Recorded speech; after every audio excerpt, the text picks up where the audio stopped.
Alright guys, welcome back to another video, and in this tutorial I'm going to be teaching you guys about my favorite math function of all time, and that is rand. It's the function that generates a random number, and the reason that I love this so much is because whenever I'm making computer games, this is the piece of code that makes it fun and unpredictable. Without a random number generator in computing, every game would be like boring and bland. So let me go ahead and show you guys how to use it, and then I'm going to show you guys how to tweak it to tune it specifically to the game you're making. So I'm going to make a loop to print out a bunch of random numbers. So for that I need a counter variable, and later on I'm going to show you guys how to get a random number in a custom range, such as if you're making a dice game, you just don't want any random number in the world. You want a specific set of numbers, in this case 1 to 6, because those are the numbers that are on a dice, not like 800. So let's just go ahead and make that for loop right now. And the first thing I'm going to do is set I equal to 0, and how many numbers do we want to generate doesn't really matter. I'll just put I is less than 20. Print out 20 or so. That'll be good. And of course I++. Now the first thing I want to do is just show you guys what it looks like by default without any customization. So printf, of course what this function does is it generates a random integer. So just press %d, and might as well bump that to a new line. If we don't, it's going to look like one big number. Now the function is called rand, and if you don't add anything in there by default, then what it's going to do is it's going to return a random integer from 0 to somewhere above 32,000. I think it's 32,767 by default. And the reason that this sounds like a weird number and kind of a random one is actually it's a very precise number. It has to deal with how your operating system stores bits and bytes on your computer. For now, you just have to remember that it's somewhere from 0 to 32,000 and something. So let me print this out on the screen, and you see we get a bunch of random numbers somewhere in that range. Pretty cool, but like I said, we typically just don't want a bunch of random numbers. What we want most of the time is just a range of numbers. Like I said before, you're rolling a dice. Whenever you're rolling a dice, you want the numbers 1 to 6.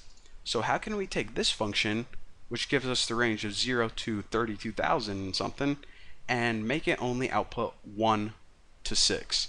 Well, I'll show you guys how to do that right now. So take this dice roll and plop it down there, and the equation for this is going to be parentheses, and in those parentheses type the function rand. Now right after this, hit modulus 6. Now remember, what modulus does is it takes this number on the left and divides it by the number on the right. However, it doesn't give you the result, it gives you the remainder of that. So whenever you divide any number by 6, you're going to get the remainder 0, and that's if 6 fit into the number perfectly, like 36 divided by 6 gives you 0. Or it's going to give you the number 1 through 5. So this entire function is either going to give you 0, 1, 2, 3, 4, or 5. So of course, we're pretty much off by a step of 1 because the dice is not 0 to 5 but 1 to 6. So now all we have to do is take that expression and add 1 to it. So now dice roll is equal to the numbers 1 to 6. Simple enough.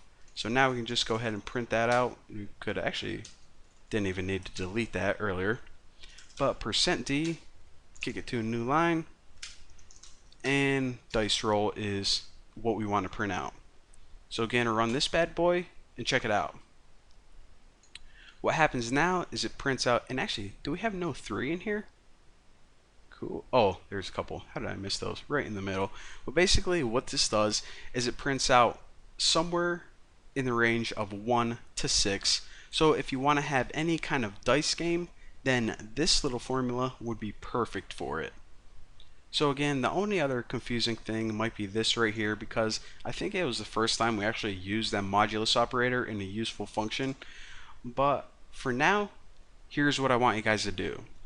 Since you have all the building blocks to build a more complex program, this is your next challenge. I want you to create a game where the user rolls 3 dice and it prints out their total to them. Dice A plus dice B plus dice C. So after it gets the sum, the user is going to look at it and it's going to guess if the next roll is going to be higher, and if it is, they'll just type in H and press enter, lower and they'll press L, or the same and they'll press S and hit enter. And then they're going to roll the dice again, and if they got it right, if they guessed correctly, we'll just like print out good job. If they got it wrong, print out you suck. And well, that's it. So I think you guys can complete this challenge.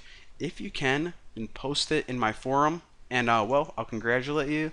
If not, then post where you're having trouble with in my forum, and I'll help you out with it, or someone else will. A bunch of people there are willing to help. So that's your challenge. Thank you guys for watching. Don't forget to subscribe, and I look forward to seeing your games.